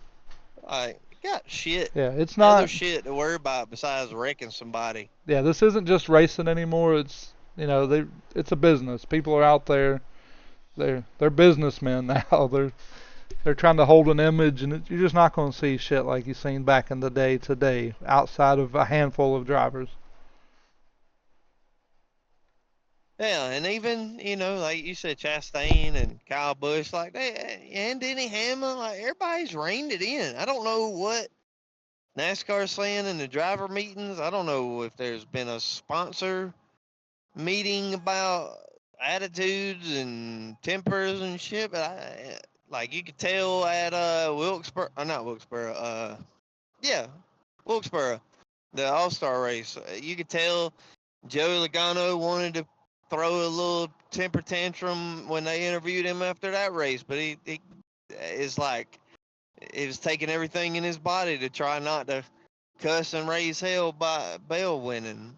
Like And then something the next something week, has happened this year. the next week after he said what he said about the gimmick caution and Bell winning and using him up, he walked that back the next week. Yeah, like I don't know, man. So But they're gonna try to play up the grudges and shit like that, which that's fine. They should. I mean, the broadcast should try to fucking insert some drama into the race. That's their job, but uh, it's not real. no, I don't think. it's manufactured by the people in the booth 100%. But Yeah. I mean, that's what they have to go off of in their experience. But it's not like that anymore. You can leave it alone. It's not going to happen. If it does, I'll be the first one to come back and tell you that I'm wrong. I But I mean, I think they still look for payback on the short term. Like somebody hits you, gets you loose, moves you out of the way when you felt like you was a faster car, and I think that same person will get back to you. But that's gonna happen short term. That's yeah, not like gonna be a within the carry same on from race race. to race. Yeah. Yeah. Well, that's my soapbox about that. It's just ridiculous that they keep beating that dead horse. And Carson's fast. I mean, you can see him up here in the lead here. I mean, he didn't have enough gas to make it anyway, but blows a tire. With that rough way to end your race when you were strong. Yeah, I was heartbroken. I wanted him to be in the lead and a caution come out, Yeah, but a caution was the only thing that kept Michigan from being like a 9 out of 10 race and took it down to about a 7 out of 10. A late race caution because I don't want to I'd, see after the I'd after the give him a little Gillard better than that though. after the Gillen wreck, it turned into just who's going to be able to save enough fuel to make it to the end. I don't want to see any race end like that. Yeah, I mean it made for cool. So that's a. I mean, I think it's both of our opinions for the most part. I heard Out of the Groove say, every once in a while, not at a super speedway, a cool fuel mileage race is okay every now and then. Uh, I mean, damn, it was just so turned up in the second stage, and they had all this crazy momentum build up into the third stage of like hard racing, and then it just tapers off to the end, which Byron running out of fuel, Carson blowing a tire that but was gonna run out of fuel anyway. Yeah, it Uh, just needed a late caution.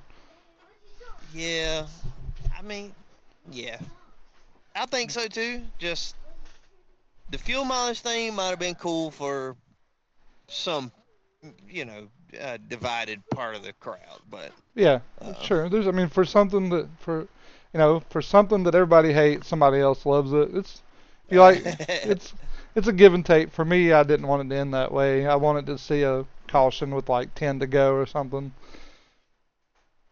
But it's all yeah, right. Whatever. But anyway, 77 blows the tire, turns the lead over to the 24. And I think from hearing the radio chatter, we pretty much knew the 5 was short on gas, the 54 was short. They were all saving. The only person that wasn't saving was the 11 of Denny Hamlin. hey man, I thought from what they showed, the fuel burner and all that shit, I thought Larson was really gonna try to like turn up and go for the win at the end. I just think that But he I guess couldn't save enough.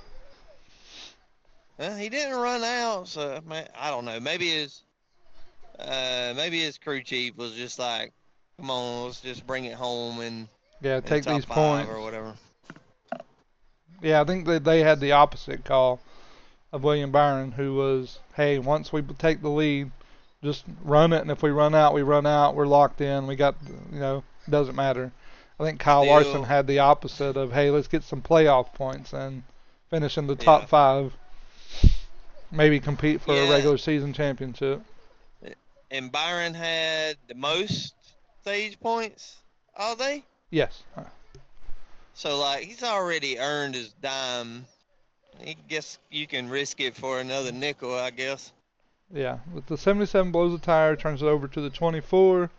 Then you see the 24 and the 11 battling for the lead with 6 to go. Good battle though between them two. For sure it was. Yeah, William Byron was blocking his ass off, dumping air on him.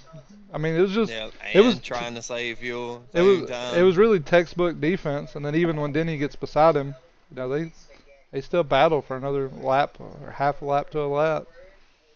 And like you're saying you didn't want to see a fuel mileage race. I feel like a part of you just didn't want to see that because of the outcome and who it favored. But like this is really if you're not a Byron or a Denny Hamlin fan, like this is like kind of what's the word? I mean just intense. Like you don't know if Byron's got enough fuel. You know he still needs to save some. Denny's good on fuel, but maybe he's not quite as fast as Byron. Like there's some pull and some push and pull going on right here that is pretty exciting. It's just not maybe not the race both of us wanted to see. Well, I mean, to me, regardless of if Denny was going to win this or not, it's just not an exciting way to cap off a race that was awesome. Is, oh, these people that were in the front and Denny was back in fifth have to slow down so much to save fuel that Denny's able to catch them and pass them and win. Like, I would have rather seen Denny win 10 lap shootout where he was just as fast as everybody else than the way that Yeah, it ended. I get that. But, I mean, you can't take nothing away from the 11. Their crew was able to put it together better than everybody else. And maybe he was only slow at the start of this restart because he was saving enough to get to the good. And then we'll go race like hell. Where everybody else was like, we'll race like hell and then worry about being good on fuel later. Yeah, on the back end. Yeah, some of them definitely front loaded some speed. I think that's what Byron did, I think it's and what then Hocevar just was did. doing too. Well, Hocevar, I think he just gambled. I'm gonna be first one out of pits or whatever. I'm gonna gain all these spots on pit road, and we just need like Hocevar gambled the same way Byron did, except he gambled harder, more pushed more chips forward than Byron did. And then he made the safe call, and it turned out to be the right one. Yep, so 11 goes on to win number 3 of the season and tie him with Kyle Larson and Christopher Bell on wins. Christopher Bell, yeah. Which, the same thing that happened last year too. I think he ended up winning 3 or 4 last year. Still no championships though. I hope he gets one this year. Don't you say that. Don't say that to I me. hope he gets one just so you, man. I mean, if you were to put me in a room and make me choose between death or seeing Joey Logano win 4 or Denny winning 1, it'd be hard for me to choose. I know I'd pick Denny winning one. I don't. And I definitely don't want to see another Joey Logano. yeah, to me, Because, yeah, just because kill look me. now, I don't want to have to see either like the one of it. difference. The difference here is Denny is fast. No, We every week. if Denny wins 1, I'm gonna have to hear people put him in the greatest of all time argument. And I don't. It's a stupid argument because he only has one fucking Why? championship. But they're gonna put him in Is that Bobby Labonte in conversation. the greatest of all time? No, but Is he doesn't Terry have near Labonte as the many greatest of all career time? wins as Denny does. They're gonna say, "Oh, he's won 3 Daytona 500s. He's won 60 races, and he's a Well, champion." And that's I'm like, fucking "Yeah, if he wins, as long as he doesn't have that championship, there's no possible way for anybody to make that argument." And then if Joey Logano wins well, 4, I'm gonna have to hear people go, "Well, he's just as good as Jeff Gordon. He's got the same amount of oh fuck championships." no. It's just, I'm telling you, it's the stupid ass things you're gonna hear people say if that's what happens. And I don't want either one of those to be said ever. um, I'm of a different belief. I like that. This is how I feel. My dad and family, they've always like highly idolized Michael Jordan as his partner, and they have the whole thing with the cigar and smoking it with Michael Jordan on the championship. Like I like that shit. So if he wins the championship, I'm not butthurt at all. There's he's obviously still like he's got cocaine eyes while he's racing. Like he's trying his dick off every race, and he's old, and he still keeps up with William Byron and hosts, all these other young freaks, Kyle Larson, and he's still winning races over them. Being this old, over 700 starts now, 701st start. I don't know. I don't hate Denny Hamlin. I like him much better than I like Ryan Blaney, Joe Logano, and damn, what's his name? Not Haley. What's that young boy's name we was talking about last week? Oh, Corey Day. Corday. I don't mind Denny Hamlin at all. I like podcasts. Yeah, I like the Him podcast too. playing with the crowd is funny as fuck to me. I like the trolling. The only thing I don't like is that Denny and Denny fans think that he deserves a championship. That's not how it works. He no more deserves a championship than a fucking Josh Berry or a Chris Buescher or a damn anybody. He no Uh, more deserves one than anybody. I hate Denny Hamlin, and if you're a Denny Hamlin fan, I hate you too. I don't quite hate him as bad as Joey Logano. I hate him slightly more than I hate Ryan Blaney. It, it's just please don't win a championship. Damn, somebody wreck him, and I don't want to see it. I think he needs to retire without one. I don't know, man. I respect him for being this old and still winning races. It's not. It's obviously fucking hard to do. There's only 10 drivers that's won a race after 700 starts. Yeah, yeah. I mean, there's nothing. I can't take nothing away from him. The man is skilled behind the wheel, but he's a damn crybaby little bitch when he's behind it too. It's the only, that's like the main thing that a driver can do to make somebody that doesn't, you know what I'm saying, that's new to the field or new to the drivers or new to, like, if you're coming back to NASCAR from not watching it for the past 15 years and you're just checking out who's out there and the manufacturers and shit, and then you hear somebody boo-hoo bitch about some stupid shit on the radio, that's your first, like, hate that guy. You know what I mean? Yeah, that's Like, the only reason that we it's the don't only like Ryan thing. Blaney. Like, I don't want to hear you Yeah. crying behind the fucking wheel. You got people's dream job. Go work at Yeah. T3808 on that damn art line, then Yeah. you can cry about your fucking job. But if you're racing a race car, you're gonna shut the hell up and be happy about Yeah. it. For fucking millions, man. Yeah. These dudes are stacked. And you're not out Man, there when in they- bullshit equipment. You're in damn Penske equipment. You're in JGR equipment. If you're damn back there in Legacy Motor Club bullshit equipment, you can bitch and cry about it. But if you're up there winning races, you're going to shut the hell up and drive the race car. Yeah. Yeah, I don't want to hear one, but I don't know. I just don't think you should key up when you Um, bitching about shit. my air conditioner isn't working. Shut the fuck up and drive the race car. I don't want to hear that shit. Yeah, but you in that no AC race car for 2 hours. Yeah. Get over it. If I can take a shit in 140-degree outhouses and porta potties with bulletproof vests on, you can drive the fucking race car without air conditioner. I don't want to hear you cry about it. But I thought Michigan was pretty good, man. The only thing that sucked for me was the last bit of it. I don't want to see it end in fuel saving. To me, it's the same thing that makes Talladega and Daytona suck. I don't want to see it end in fuel saving.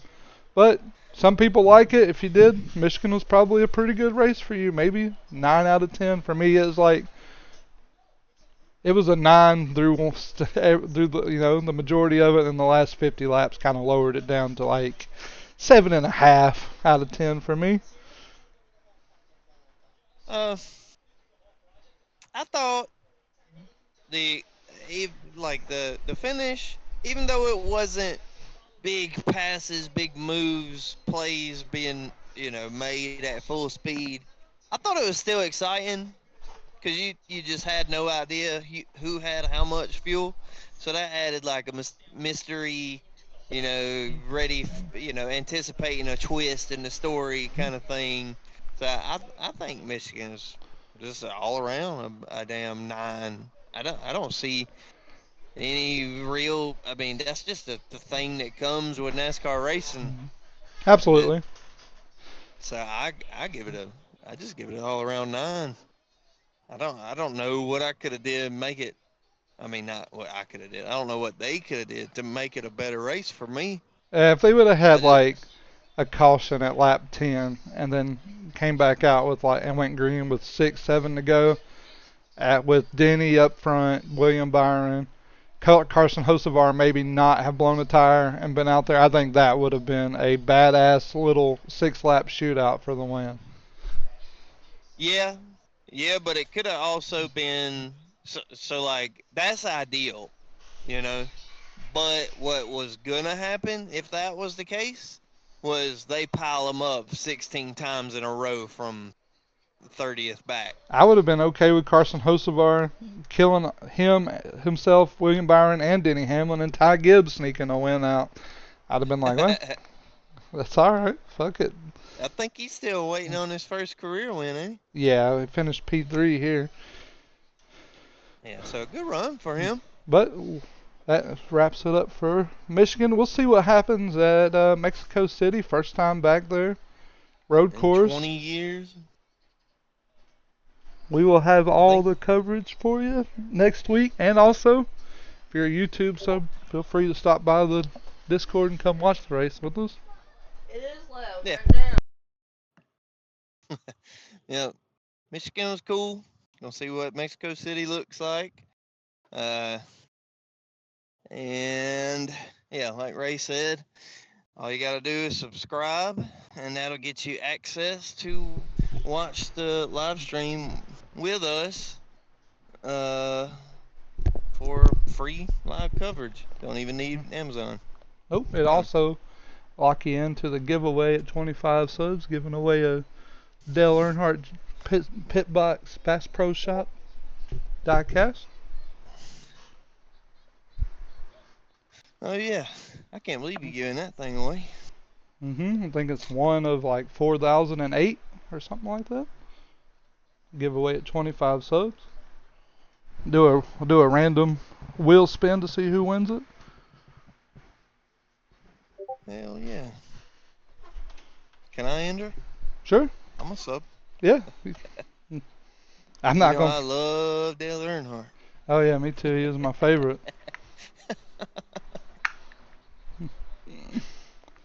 But Alright, you got anything else? nope, we will run it back next week with maybe a short podcast because there's only 2 races, but we'll find something to talk about. Yeah. Maybe they'll make Mexico City interesting for us. Uh, there's some high speed sections to that track. We may see some nasty ass wrecks. I've Yeah. seen some clips And it won't of other surprise me shit to racing see there. a surprise driver lock himself into the playoffs. Yeah. Maybe an SVG. Maybe a Chris Oh yeah, Buescher. who is that? What we doing? Oh yeah, let me get your pick. I got it. uh, look, I want the only Mexican-born NASCAR driver to win this weekend. The damn Daniel Suarez. Amigo, yep. That's your long shot.